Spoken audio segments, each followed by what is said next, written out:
Bonjour, je vais essayer de vous parler cette année de l'ADN et de son implication en préhistoire. Ce n'est pas la première fois que les préhistoriens utilisent des découvertes récentes pour faire parler les fossiles. Déjà, il y a 50 ans, ils avaient pu dater des objets préhistoriques en utilisant la décroissance radioactive de certains éléments, comme le carbone 14, le potassium ou l'uranium. Plus récemment donc, les biochimistes ont découvert comment analyser la structure de l'ADN. Cette nouvelle technique, qui a priori n'avait aucun rapport avec la préhistoire, nous a donné en moins de 20 ans un éclairage absolument nouveau. C'est ce qu'on va voir à travers quelques exemples. Tout d'abord, l'ADN, c'est quoi? Ce sigle mystérieux signifie acide désoxyribonucléique. Rassurez-vous, je ne vous ferai pas un cours de biochimie, mais je vous donnerai juste quelques notions permettant de savoir de quoi on parle. L'ADN est présent dans toutes les cellules vivantes. Il assure le développement et le fonctionnement de l'organisme. Il est le support de l'hérédité en portant l'information génétique qui est transmise de génération en génération. Sa structure est celle d'une sorte d'échelle, dont les montants sont formés d'un sucre et d'un groupe phosphate, et les barreaux sont des bases azotées. Cette échelle est en plus roulée en colimaçon. Les 4 bases azotées sont l'ACGT, adénine, cytosine, guanine, thymine, qui se regroupent par 2, toujours de la même façon, A avec T, C avec G.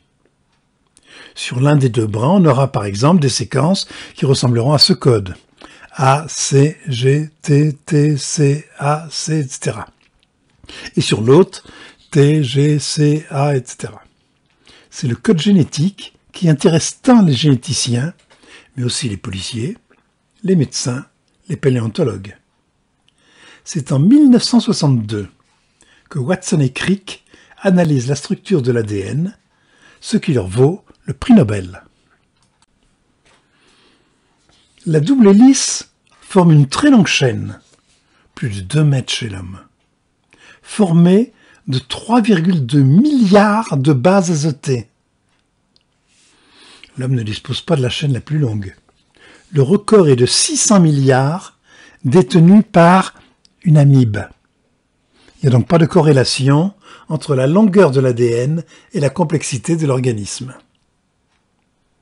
La molécule s'enroule sur elle-même pour former de très courts bâtonnets, des sortes de boudins que l'on appelle les chromosomes et qui sont dans le noyau de la cellule.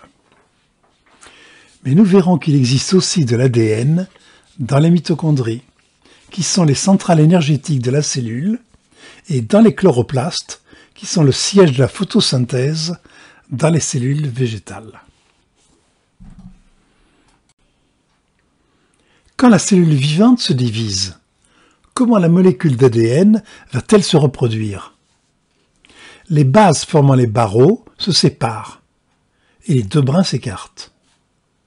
Chaque brin reconstitue rapidement le montant de l'échelle en vis-à-vis, car à chaque base vient se fixer la base complémentaire, A avec T, C avec G, de manière à reconstituer à l'identique la molécule d'ADN.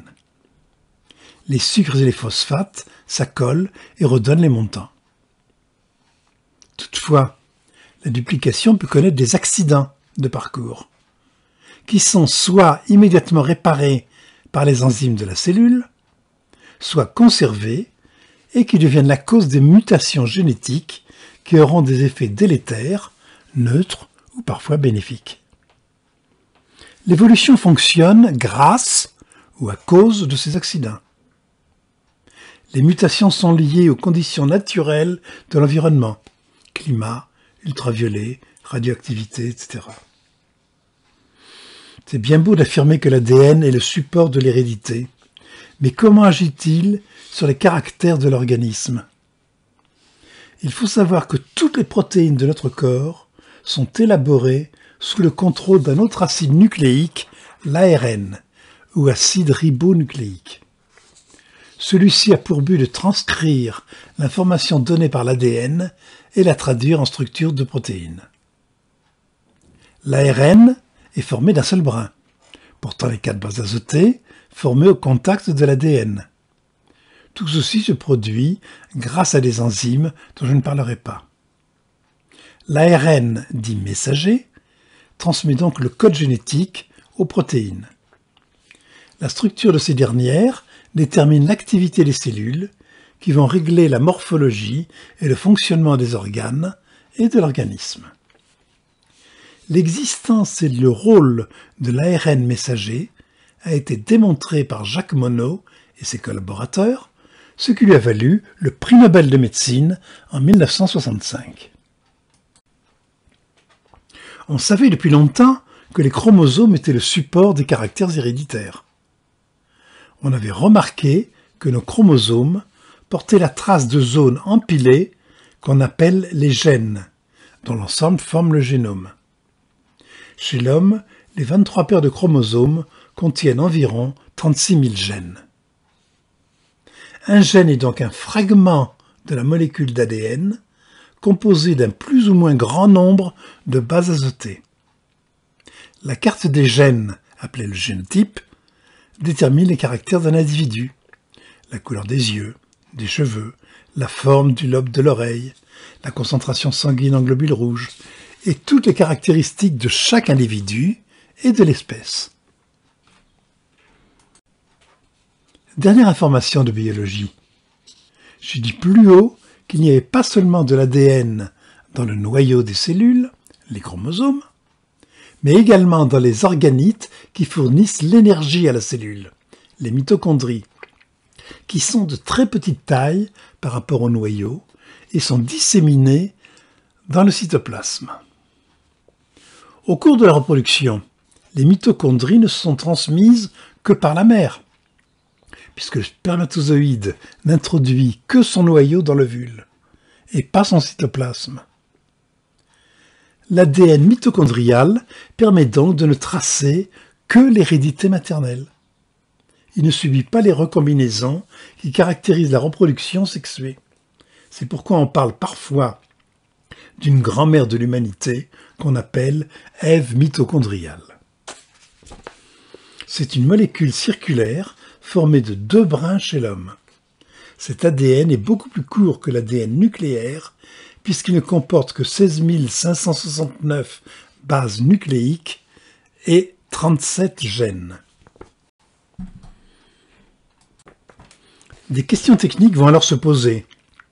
Comment recueillir l'ADN? Comment l'analyser? Comment déterminer le code des bases ACGT? Le prélèvement est très simple et sans douleur. Il faut recueillir quelques cellules de l'individu. Si vous regardez les séries policières à la télévision, vous savez que les policiers utilisent un coton-tige et frottent l'intérieur de la joue. Le séquençage de l'ADN nécessite un appareillage à électrophorèse. Comme les quantités d'ADN sont faibles, on va devoir dupliquer les fragments avec des enzymes. Je ne vous cacherai pas que la technologie est devenue rapidement très complexe. Elle nécessite de gros appareils appelés séquenceurs dont vous avez ici une photographie. Comme pour toutes les techniques, la tendance va vers la miniaturisation. Le but est de réduire la taille et le coût de l'appareillage. En juin 2014, l'Office européen des brevets, OEB, a décidé d'honorer le Britannique Christopher Toumazou, l'inventeur d'une clé USB qui décode l'ADN d'un patient et ses quelques 3 milliards de nucléotides en quelques minutes à peine. En 20 ans, la génétique est utilisée par de nombreuses disciplines scientifiques. J'ai déjà évoqué son utilisation par la police scientifique pour résoudre de façon irréfutable les affaires criminelles. En médecine, son utilisation est de plus en plus fréquente pour diagnostiquer de nombreuses maladies, dont le diabète de type B, les cancers, les maladies cardiovasculaires et bien sûr toutes les maladies génétiques. En généalogie, l'ADN permet de résoudre des problèmes compliqués de filiation, de reconnaissance de paternité. Je ne parlerai pas des organismes génétiquement modifiés, les OGM, qui défient la chronique car accaparés par des firmes américaines qui en détiennent les brevets, alors que leur utilisation raisonnée pourrait éviter la dénutrition et la mort de milliards d'êtres humains. En histoire, les chercheurs ont vérifié l'identité des Romanov, exécutés après la Révolution d'Octobre, du crâne d'Henri IV, celui de Louis XVII, l'étude de nombreuses momies de pharaons, leur parenté, leur maladie, de Otzi, l'homme des glaces, que vous voyez ici, etc. Avant d'aborder le rôle de la génétique, en paléontologie humaine, je voudrais m'arrêter quelques instants sur la classification du vivant. Je suis sans doute un vieux bonhomme, car j'ai appris au cours de mes études secondaires et supérieures une classification du vivant proche de celle enseignée par Buffon et Linné. Je m'étais même passionné pour l'évolution des vertébrés, avec la sortie de l'eau des batraciens, le cloisonnement du cœur des reptiles qui donneront naissance pendant l'ère secondaire aux ancêtres des oiseaux et des mammifères. C'était simple et merveilleux. L'étude du génome de milliers d'espèces vivantes nous montre une situation beaucoup plus complexe. Par exemple, le concept de la classe des reptiles, issu d'un ancêtre unique, n'existe plus. Les lézards, les serpents, les tortues, les crocodiles sont des lignées d'origines différentes. J'ai lu avec terreur le livre de Lecointre et Le Guyadère du Muséum d'histoire naturelle sur la classification phylogénétique du vivant. Tout ce que je croyais savoir était en partie erroné.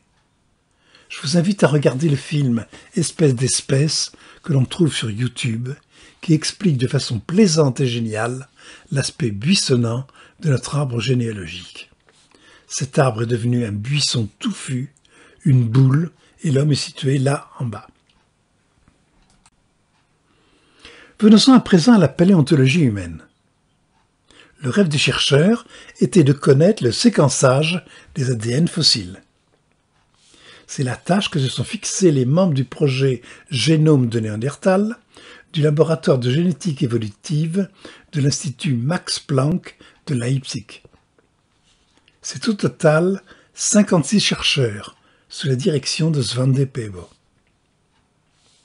Pour décoder le premier génome néandertalien, il aura fallu 14 ans et 3 milliards de dollars.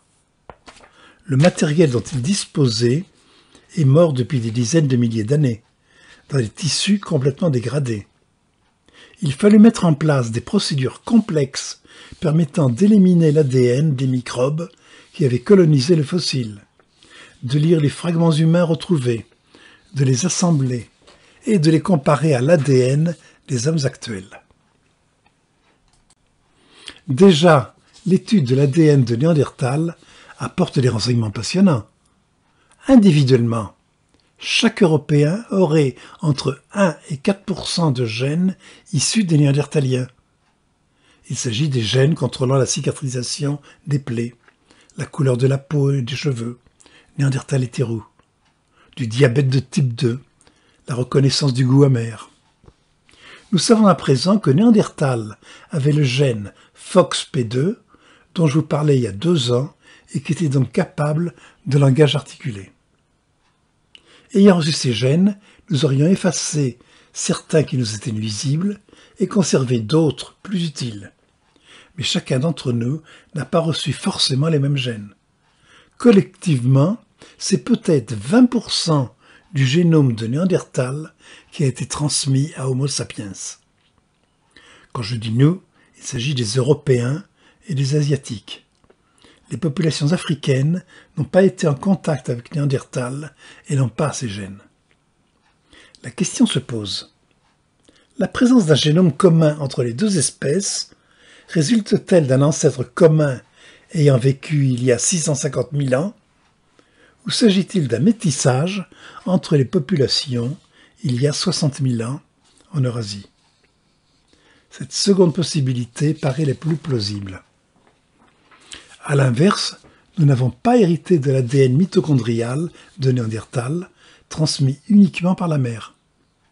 Ce seraient donc nos grands-mères qui auraient été enlevées, telles les Sabines de l'histoire romaine, ou à l'inverse, qui seraient allées tenter l'aventure avec les Néandertals autochtones installés en Europe depuis longtemps et qui devaient avoir un charme indéfinissable. Pour répondre à ceux qui, au XIXe siècle, voyaient en Néandertal le chaînon manquant entre le singe et l'homme, on peut à présent leur dire que si la distance génétique entre l'homme moderne et le chimpanzé est de 100, celle entre deux hommes modernes est de 10, celle entre Sapiens et Néandertal est de 12. Autre enseignement passionnant. La génétique permet de reconnaître 3 populations de Néandertaliens en Eurasie. Une population occidentale en rose, une méditerranéenne en vert, une orientale en violet. Et c'est au sein de ces territoires que l'on a trouvé la grotte de Denisova. La grotte de Denisova a été découverte au sud de la Sibérie, dans les montagnes de l'Altaï.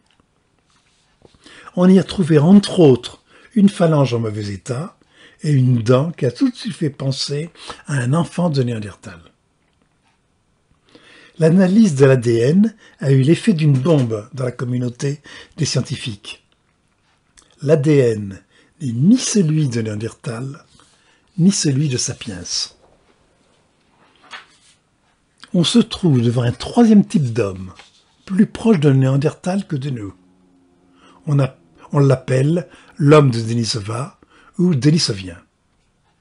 Pour compliquer le dilemme, l'homme de Denisova aurait transmis 4 à 6% de ses gènes aux Mélanésiens actuels, Bornéo, Java et les aborigènes d'Australie. Donc l'homme de Denisova se serait métissé avec le sapiens d'Extrême-Orient, comme Néandertal s'est métissé avec le sapiens européen. On se trouve à présent devant 3 groupes humains, espèces ou sous-espèces, qui sont les sapiens modernes, Néandertal et les Denisoviens. Et pour compliquer les choses, la génétique montre les échanges de génomes entre ces hommes. Vous avez en rouge les pourcentages de gènes échangés entre ces 3 espèces. Néandertal transmet 1,5 à 2,1% de ses gènes aux hommes modernes et 0,5% à Denisova. Celui-ci transmet également entre 3 et 6% aux Mélanésiens modernes. Et puis dans le coin à droite, un homme inconnu qui transmet 0,5 à 8% de ses gènes à Denisova. La génétique est une science extraordinaire, mais qui commence à nous donner le tournis. Mesdames, Messieurs, toujours plus fort. Jusqu'à présent, nous avons vu que les ADN mesurés dataient de quelques dizaines de milliers d'années, ce qui est déjà extraordinaire. En Espagne, à la Cima de las Huesos à Atapuerca, une autre étude concernerait cette fois Homo heidelbergensis, vieux de plus de 300 000 ans. Vouloir séquencer son génome relevait du défi impossible. C'est encore le laboratoire de Svante Pääbo de Leipzig qui a réalisé cette prouesse. Il s'agit d'un ADN mitochondrial prélevé sur un fémur. Le résultat fait apparaître une nouvelle révélation ahurissante puisqu'il montre un lien génétique entre cet Espagnol et l'homme de Denisova de Sibérie. Svante Pääbo pense que l'homme de la Cima de las Huesos pourrait être, en fait, un ancêtre commun de Néandertal et de Denisova, plus proche génétiquement parlant de l'homme de Denisova que de Néandertal. Les 2 espèces partageraient un ancêtre commun 700 000 ans en arrière. On vient de voir nos grands ancêtres, vieux de plus de 300 000 ans. Donnons-nous un coup de jeûne pour parler d'Homo sapiens. Avec son apparition, le travail se complique quelque peu pour les généticiens. Pourquoi? Si les ADN sont en meilleur état et plus faciles à doser, le nombre important d'échantillons donne une masse d'informations considérable, pas facile à classer. Les plus anciens fossiles d'hommes modernes sont découverts en Afrique et en Eurasie.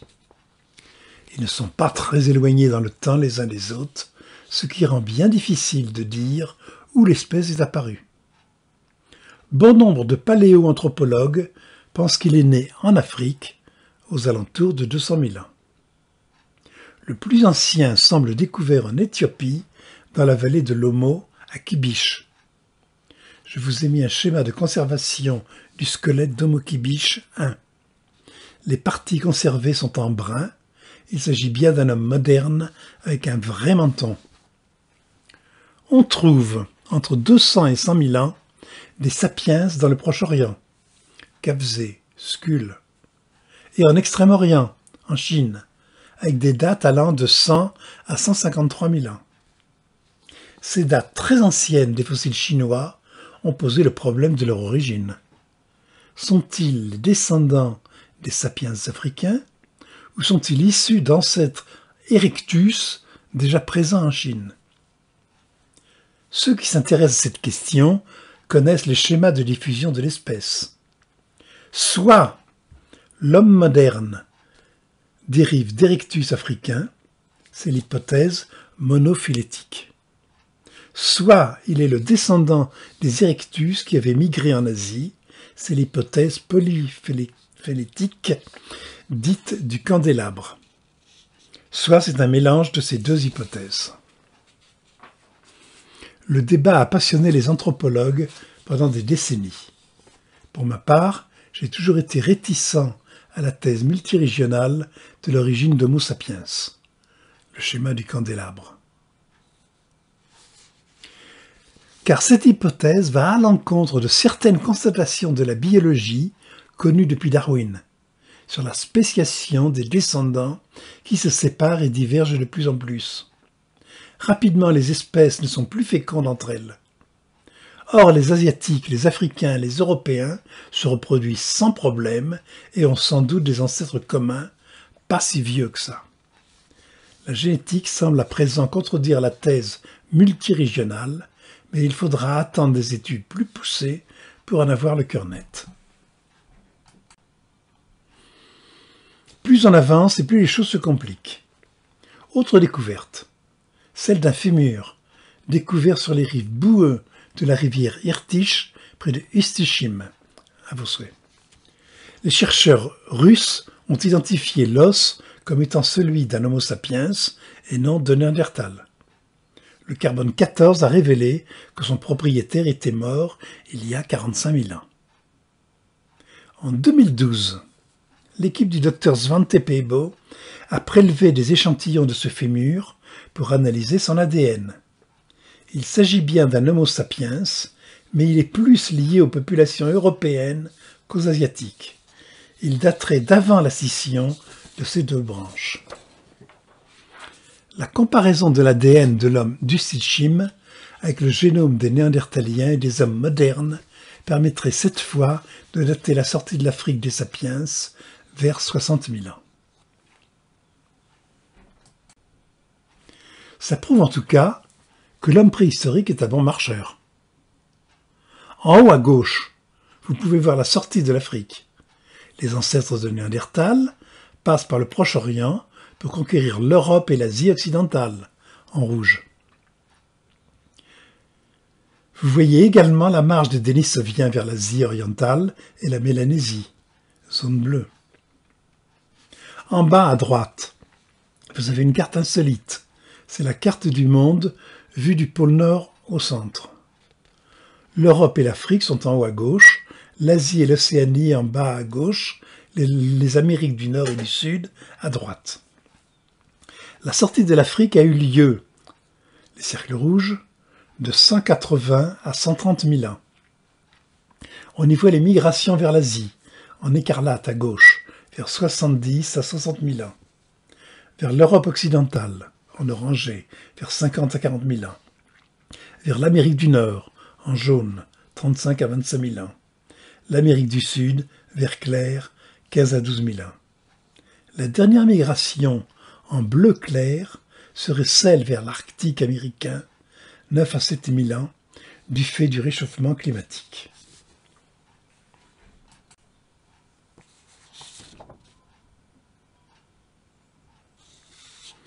Vous avez remarqué les grandes incertitudes qui règnent sur les dates que mesurent les préhistoriens. Les chercheurs jonglent avec des dizaines de milliers d'années. Les premiers sapiens arrivent en Europe vers 45 000 ans. Ils vont côtoyer les Néandertaliens qui sont en voie de disparition. Le plus ancien fossile de sapiens européens daterait d'environ 35 000 ans à Oase, en Roumanie. Malheureusement, la grotte roumaine, découverte en 2002, n'a livré aucun vestige archéologique permettant de connaître le type d'outils que fabriquait cette population. Le crâne montre quelques caractères archaïques qui interrogent sur un éventuel métissage avec les Néandertaliens. Avançons dans les aventures d'Homo sapiens. Les généticiens appellent haplotype un ensemble de gènes situés côte à côte sur un chromosome. Ils sont généralement transmis en un seul paquet à la génération suivante. Haplo, ça veut dire simple. Ils sont dits génétiquement liés. Pour les préhistoriens et les généalogistes, un haplogroupe peut être perçu également comme un groupe d'humains ayant un même ancêtre commun. On peut se représenter les haplogroupes comme des branches de l'arbre généalogique de l'Homo sapiens. Chaque haplogroupe réunit des personnes qui ont un profil génétique similaire et qui partagent un ancêtre commun. Le schéma de gauche montre tous les haplogroupes actuellement mis en évidence et leur date d'apparition. L'étude des haplogroupes montre également comment des groupes de population se sont déplacés sur Terre. Prenons comme exemple l'aplogroupe R1b qui est le plus courant en Europe occidentale. Les formes les plus anciennes se trouvent au Caucase ou en Iran. Son évolution suit celle des langues indo-européennes. Les peuples des steppes se dirigent vers les Balkans, vers 4000 avant notre ère, où ils exploitent l'étain, le cuivre et l'or. Ils arrivent en Europe centrale vers 2500 ans et s'étendent vers l'Occident et les îles britanniques. Les généticiens ont ainsi pu suivre tous les haplogroupes figurant sur ce diagramme et ils ont reconstitué des cartes similaires à celle-ci. Si vous êtes intéressé, Internet vous fournit toutes les cartes et les historiques. Puisque nous sommes aux Zéisis, signalons que Cro-Magnon appartenait à l'aplogroupe IJ, qui est arrivé du Moyen-Orient vers 40 000 ans. Il n'y a plus aujourd'hui que 1 à 7% de ces traces dans le génome local, mais il y a une extension, groupe I, vers la Scandinavie. Le groupe J formera une lignée sémitique donnant les Arabes de la péninsule arabique et les Juifs. J1 et J2. La génétique permet donc de reconstituer notre préhistoire et notre histoire que l'on peut confirmer par les données culturelles dans le langage et l'écriture. Les restes de 2 hommes furent découverts en 2006 dans une grotte sur le site de la Brania, au nord-ouest de l'Espagne. Il a vécu au Mésolithique. Grâce à une dent bien conservée, les chercheurs ont pu reconstituer la séquence ADN quasi complète. Le crâne a permis la reconstitution de son portrait robot, que l'équipe a même pu colorer, car les gènes indiquaient qu'il avait les yeux bleus, la peau et les cheveux foncés. Voici donc à quoi ressemblait cet homme du Mésolithique. Cet individu possédait les versions africaines des gènes déterminant la couleur de la peau. Mais il avait également les gènes qui s'expriment par des yeux bleus chez les actuels Européens. Jusqu'à présent, on ne connaissait pas cette combinaison d'une peau sombre et des yeux bleus. Il était admis que les hommes préhistoriques européens avaient déjà tous la peau claire. Cette étude montre donc que l'éclaircissement du teint s'est produit bien plus tard, au moment du néolithique, probablement suite à la modification du mode de vie des chasseurs-cueilleurs. Les chercheurs ont montré que les populations actuelles, les plus proches du génome de la Brania, sont celles de l'Europe du Nord, Suède ou Finlande.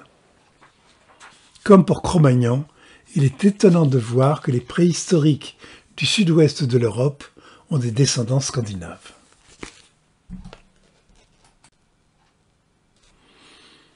À l'exception des populations basques, qui descendraient directement des chasseurs-cueilleurs du Paléolithique, les populations du Néolithique sont originaires du Moyen-Orient.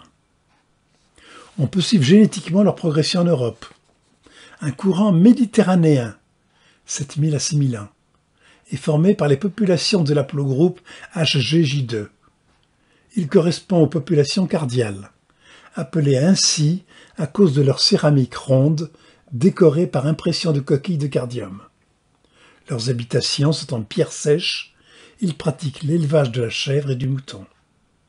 Puis un courant danubien, vers 5500 ans, qui est une migration paysanne des populations de l'aplogroupe N1A, allant du delta du Danube vers l'Europe septentrionale. Les cultures se font sur sol brûlé, entraînant une déforestation progressive. Leurs habitations sont de grandes maisons collectives, 10 à 40 mètres de longueur, à 5 rangées de poteaux. Leurs céramiques sont dites rubanées, du fait de leur décor incisé en forme de ruban. Plus l'agriculture progresse, plus les mélanges génétiques vont se généraliser en Europe. L'aplogroupe R1b dont je parlais plus haut correspond à la culture des campaniformes. 80% des gènes du chromosome Y de la lignée paternelle des Européens actuels proviennent des agriculteurs du Néolithique. Par opposition, la plupart des lignées maternelles, l'ADN mitochondrial, semble venir des chasseurs-cueilleurs. Une question était récurrente dans le monde des préhistoriens. Qui étaient les premiers Américains? Traditionnellement, 4 théories se confrontaient.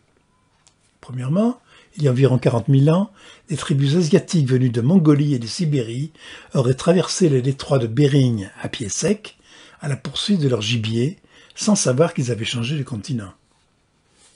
Deuxième théorie, certains suggéraient que les premiers immigrants en Amérique auraient pu suivre les côtes en bateau.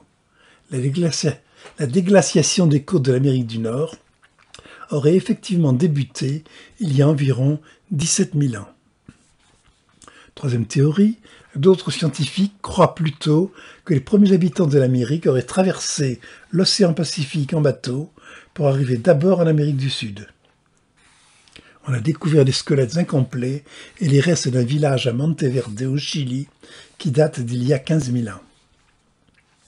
Les squelettes semblent exhiber les caractéristiques typiques des peuples polynésiens ou des aborigènes d'Australie, mais sûrement rien en commun avec les peuples de Sibérie ou de Mongolie.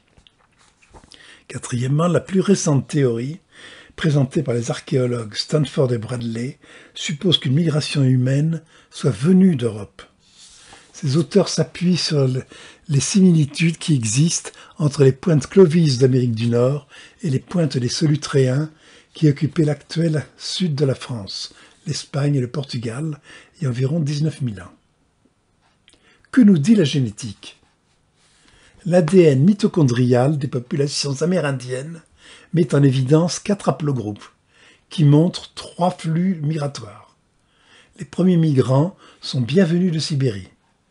Une seconde vague, s'arrêtant aux régions arctiques, fournit 50% des gènes des actuels habitants des îles Aléoutiennes, à l'ouest, et du Groenland, à l'est, qui utilisent les mêmes langues esquimaux-aléoutes.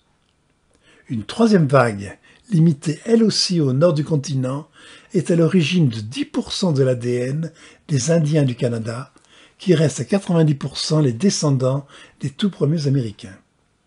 Aucune preuve génétique pour l'instant des hypothèses 3 et 4. Par contre, une fois en Amérique, on assiste à une migration le long des rives pacifiques, certains habitants de Colombie ou du Venezuela remontant un jour vers le nord. De la même façon, des groupes fraîchement américains auraient repris à un moment de leur histoire le chemin inverse, vers l'Asie, comme en témoigne la part d'ADN amérindien dans les gènes des actuels peuples côtiers de Sibérie. Je vais arrêter là. Au travers des exemples précédents, j'ai essayé de vous montrer comment, en à peine 20 ans, la génétique a pu apporter un éclairage nouveau sur nos origines. Les études ne font que commencer. Nous devons nous attendre à des découvertes fabuleuses. Beaucoup de laboratoires s'équipent et les décennies futures vont nous apporter des révélations stupéfiantes. La préhistoire devient étonnamment présente. L'homme est plus divers et curieux qu'on se l'imaginait. On l'a vu conquérir le monde, explorer les confins de notre terre. Cette exploration n'est pas finie et notre soif de connaître n'a pas de borne. On voit Homo sapiens partir à la conquête des autres planètes et du système solaire. De là à pouvoir le coloniser, comme le prévoit Yves Coppens, c'est une toute autre histoire. J'ai conscience que cet exposé cette année manque un peu d'humour.